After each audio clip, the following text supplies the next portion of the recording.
Hello! In this video, I will describe how I make a flashback effect in my videos with Shotcut using 3 filters. However, I will not be explaining how to create a new project, import files, or anything like that. There are already plenty of other tutorials on those subjects, and my objective is to be as concise as possible. If you do need that information, check out the tutorials that are featured on Shotcut's website. I have included a link to that page in the description. When editing one of my Minecraft videos, I was trying to find a post or video to give me a quick answer on how to achieve a flashback effect. I was not able to find one, so this video is intended to fill in that gap. For reference, here is what this clip looks like without the 3 filters. That would be nice once I got Silk Touch on my pickaxe. Now here is the same clip with the filters applied. That would be nice once I got Silk Touch on my pickaxe.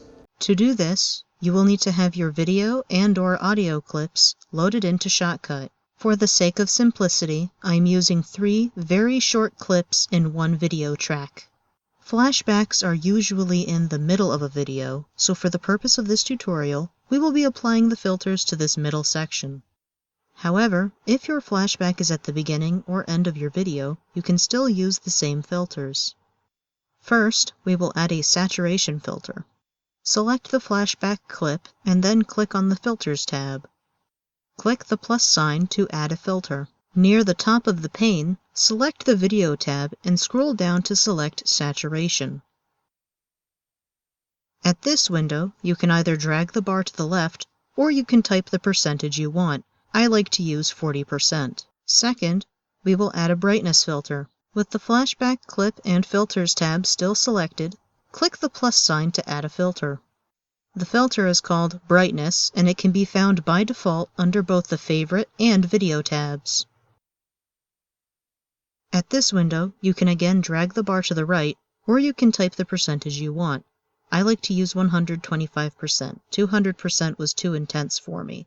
Third, we will add the audio filter. With the flashback clip still selected, click the plus sign to add a filter. Select the Audio tab this time, and scroll down to select Reverb. I like to use the following settings that I have saved as a preset under Flashback. Room size is 10, reverb time is 7, damping is 50, input bandwidth is 75, dry signal level is -3.1, early reflection level is -20, tail level is -52.5. If you want to save your settings as a preset, click on this plus sign, type in a name, and then click OK on the resulting dialog. Also, if your audio is separate from your video, all you need to do is select the audio clip and then follow the same instructions to add the reverb filter. It's that simple. Last, we will add the transitions at the beginning and ending of the clip. This is as easy as clicking and dragging the clip so that it overlaps with the first one. Depending on the size of your clips, you may need to toggle snapping off. If your audio is separate, just make sure you remember to drag it too so that it matches up. Next, do the same thing with the clip after the flashback. If you want to edit the transition, click on the transition box and select the Properties tab. However, I use the default settings, so I won't be changing anything here. And that is how I make a flashback in Shotcut.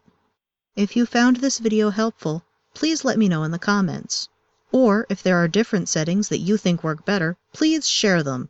As I said at the start of this video, I could not find a quick answer, so I appreciate it when people share their knowledge and expertise. This video is very different from what I usually make. If you happen to enjoy Minecraft, please consider checking out the rest of my channel.